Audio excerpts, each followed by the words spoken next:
You know, I love podcasting. I have since 2006, back when you had to use like a Dixie cup with string to make the thing work. And that's why I'm so excited that we recently moved Mysterious Goings On to Anchor FM to record our podcast. I gotta tell you, I don't regret it a bit. If you haven't heard about Anchor, it's the easiest way to make a podcast. Let me explain.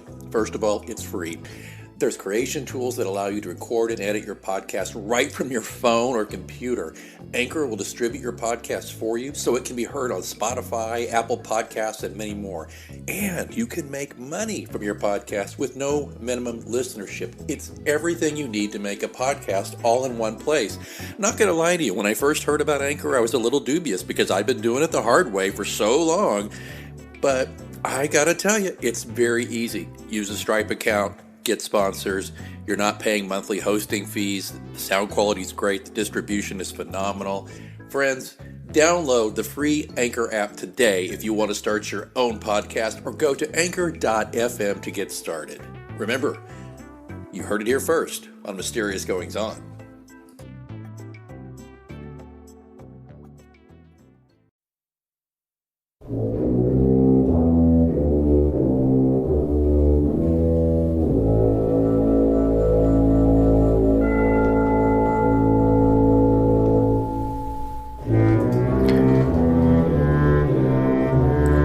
Welcome to Mysterious Goings On. I'm J. Alexander Greenwood. You can call me Alex. Every week we're going to be talking about writing mystery, thriller, suspense, horror, and other genre fiction. We'll talk about a lot of writing-related topics as well as interviews. We'll have some guests, and we'll do some stuff that has nothing to do with anything really, but just seems kind of fun to me and hopefully fun to you and other listeners. A little about myself. I'm the author of several mystery, thriller, horror tales, most prominently the John Pilate mystery series, which you can find out a lot more about it at pilatescross.com, and that's pilatescross.com. That's my mothership, so to speak, and I have a Facebook page, and of course you can find me on Amazon, Smashwords, iBookstore, Barnes & Noble, you name it, the books are available. I've also written some short stories, and you can find those as well. And here on this particular show, I think we're going to have some fun and actually provide you with some recordings of those particular stories, as well as stories from some of my friends, my fellow authors. Again, as I said, we'll have some interviews and some guests, and it won't just be me blathering on at you every week. So I thought, just to kind of get things moving, and hopefully not to scare you away, I was going to include a recording I'd done previously of the prologue of my first book, Pilate's Cross, with the warning that it was my first book. It started off, though, pretty well, and it led to a series that has so far had 5 volumes. So, must be doing something right there. But again, I hope you'll join us every week, and you'll subscribe on iTunes to this show. And you'll get a hold of me. I'm on Twitter at @A_Greenwood. We'll also pick up some ways you can reach me by email and some other stuff too. Probably the quickest way is through Twitter, or if you go to Facebook and look up John Pilate Mysteries, you can find me there pretty quickly. And we'll getting some listener feedback there. Of course, if you are a writer or want to be a writer or just a genre lover and you want to get on the show, that'd be great. We'll work into that. But for now, why don't we just enjoy the prologue to Pilate's Cross with a little show I've done previously called In the Beginning, which is a look at the beginnings of some of my books. All right. Well, again, I'm J. Alexander Greenwood, and I welcome you to Mysterious Goings On. And now, Pilate's Cross.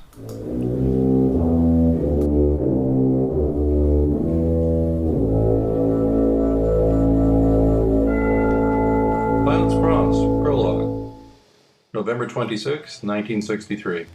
Dr. Brady Bernard tied his bow tie as he gazed in the mirror of his small deco-tiled bathroom. A breeze blew in over his shoulder from the window above the bathtub, a window he'd always opened just a crack after a faulty gas heater in the bathroom nearly asphyxiated him and his wife a few months prior. Unlike the shattered nuptial union that had also nearly succeeded in suffocating him over time, the good doctor had at least managed to repair the heater. He slipped the burgundy tie ends together, just as he had thousands of times before. A jaunty bow formed around his neck, and his sagging skin fell around it. Bernard adjusted the wire-frame glasses on his ruddy face, slipped his suspenders over his shoulders, and ran a comb through his thinning, pomaded hair.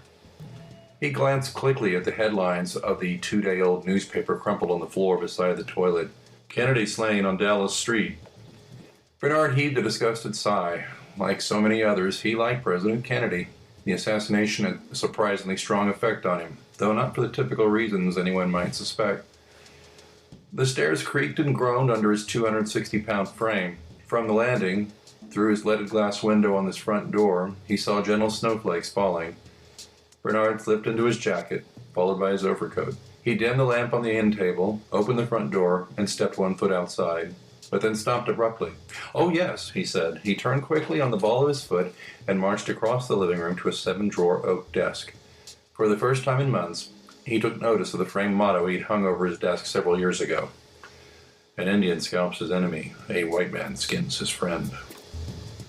Dr. Bernard sighed at the bitter truth, removed a key from his pocket, and used it to open the center door, pulling it about an inch out of its resting place. Grunting as he folded his heavy body over, he reached to the bottom left-hand drawer and opened it. From the drawer, he scooped up something heavy, then stood upright and closed it gently with his cap-toed shoe. He locked the center drawer again and walked into the snowy campus world at his teacher's college near the banks of the Missouri River. Dottie Mostek sat, ramrod straight at her desk, her eyes rimmed with red from shedding so many tears on behalf of the deceased President Kennedy, whose funeral had taken place just the day before.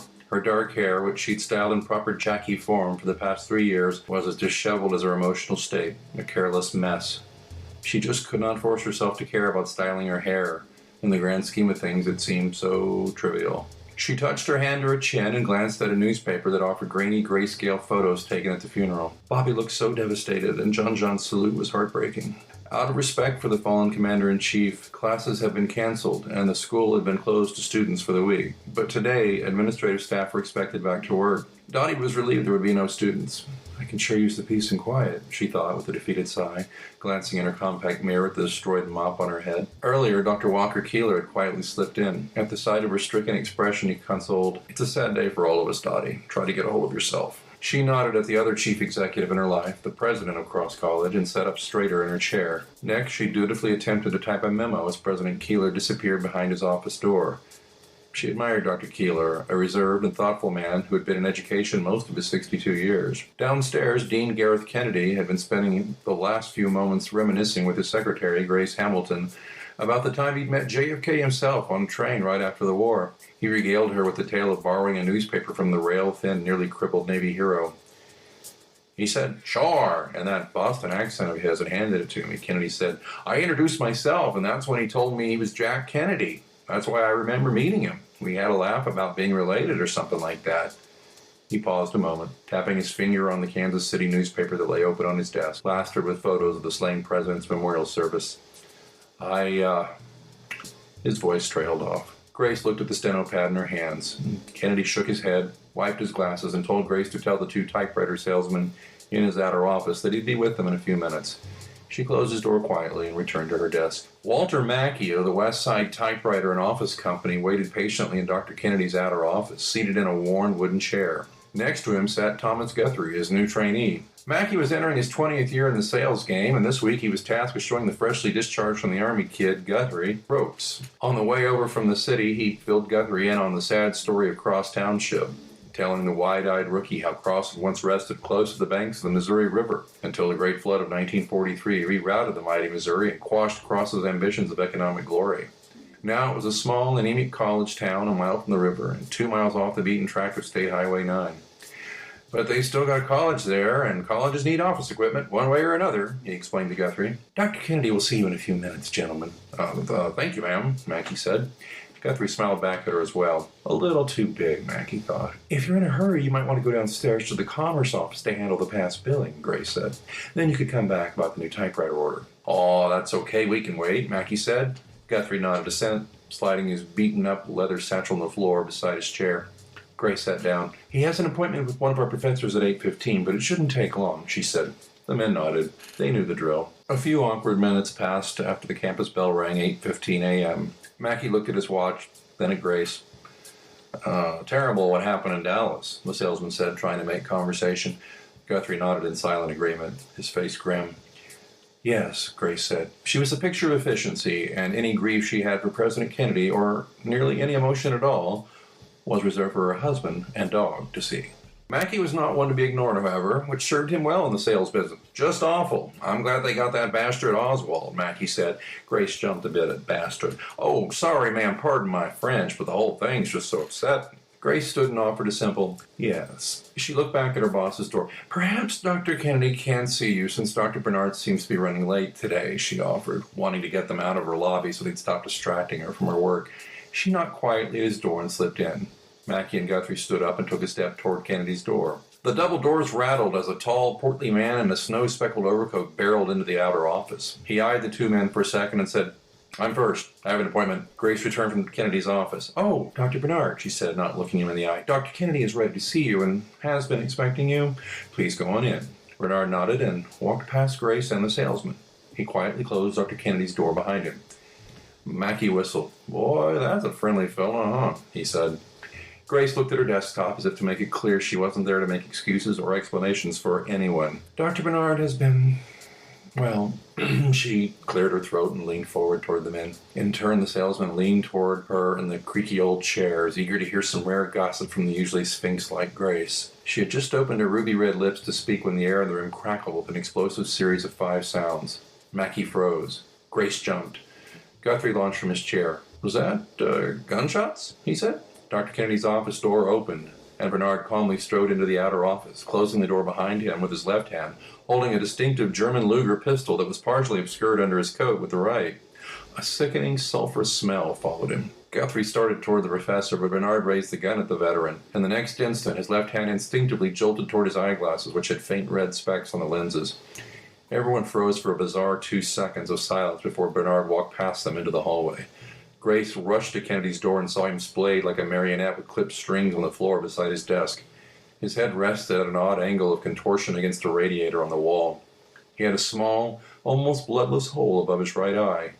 In contrast, a jagged crevasse where his nose was supposed to be bled like an open floodgate down his face, crimson staining the white, starched collar of his shirt. His right hand was also bloody and mangled. The bullet had obviously torn through it when he tried to cover his face in self-defense. Droplets of blood covered the photo of President Kennedy on the newspaper lying across his desk. He's been shot, Grace choked out, stating the obvious.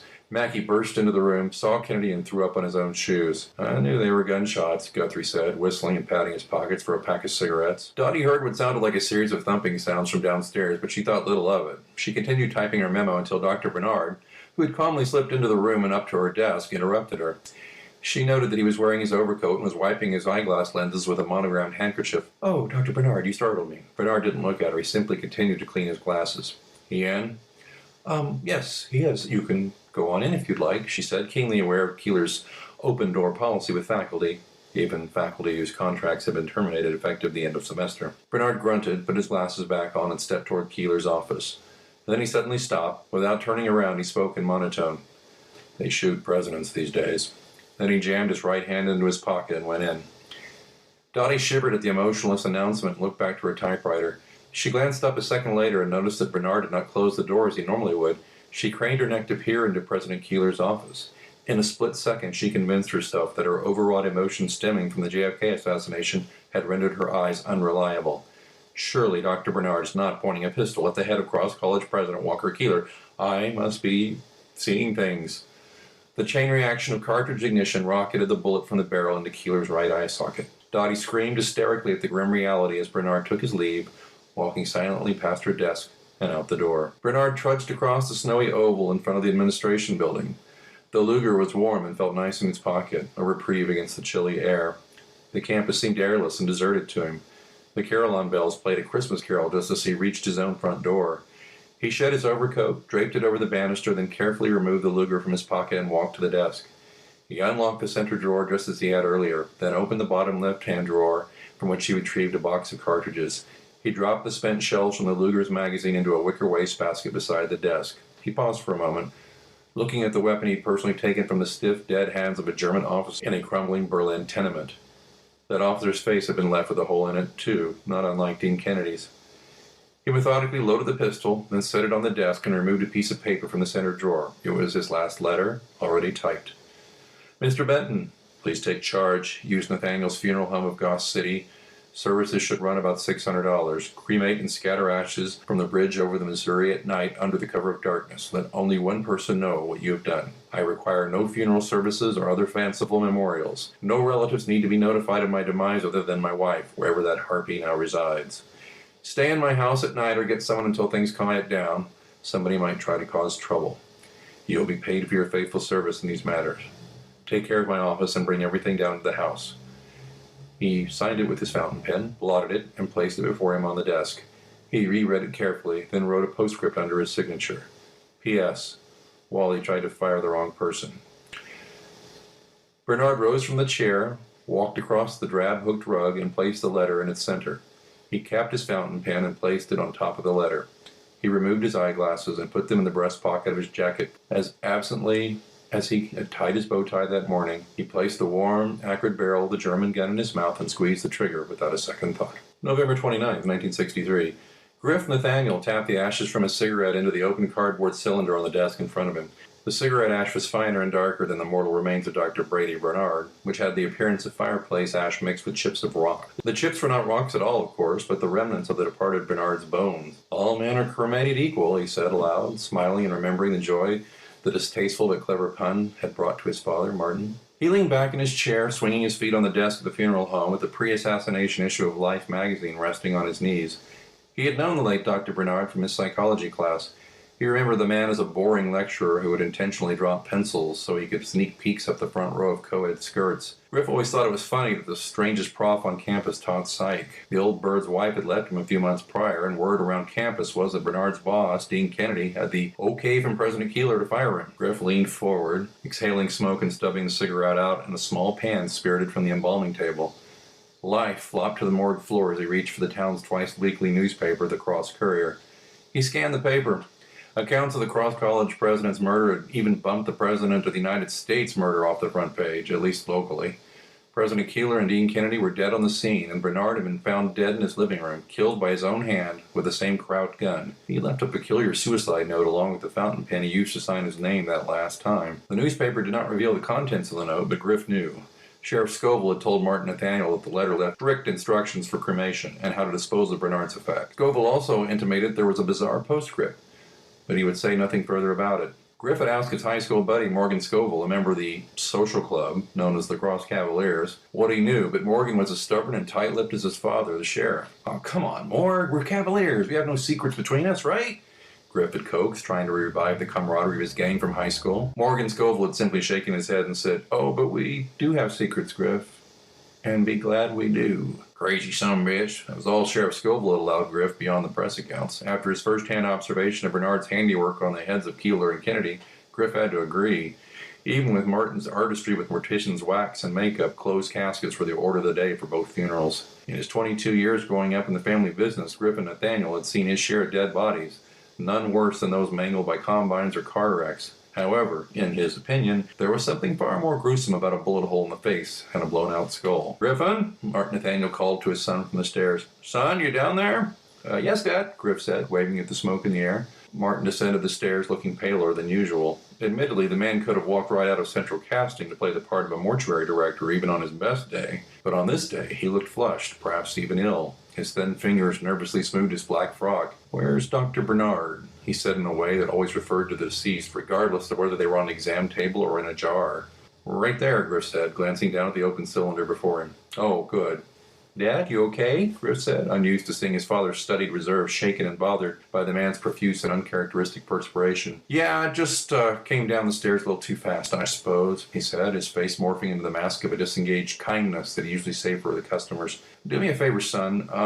I need you to go to the bank and deposit this check from the Harrisons. I have a feeling we shouldn't hold on to it for too long." Griff thought it an unusual request, as the Harrisons had always been a local farm family in the area since the days before Moses, and they had always paid their bills. Sure, Dad," Griff said, pulling his jacket on and carefully nudging the Life magazine under the desk with his foot. He took the check from his father's bony hand. Thank you, son. I'm gonna seal up Dr. Bernard." "His wife gonna claim him any time soon?" Griff asked, halfway up the stairs. "No," Martin said without turning away from the open cylinder. Nope, I don't think so. We'll hang on to him a while in case she changes her mind. Now, please, be on your way. Griff hurried up the stairs to find his overcoat for the chilly trip to the bank.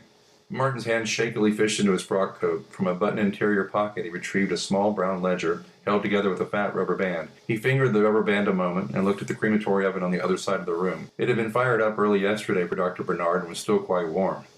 Martin took a step toward the crematory until he was stopped by Griff's shout from upstairs.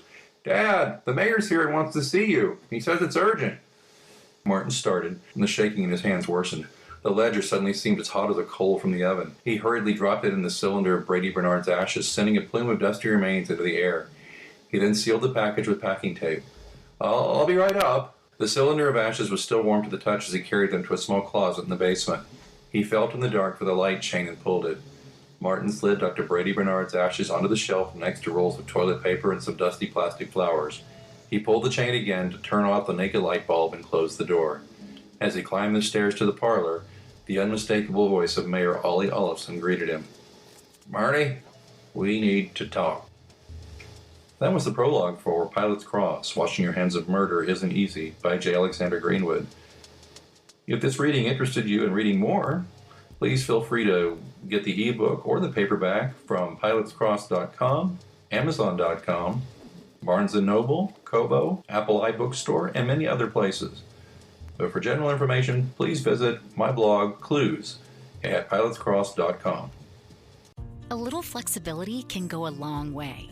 By refinancing your new or used auto loan with PenFed, you can lower your monthly payments for more flexibility in your budget. You can even schedule your first payment for up to 60 days from the date of your refinance. Calculate how much you could save at penfed.org/auto-refi or call 1-800-247-5626 to apply.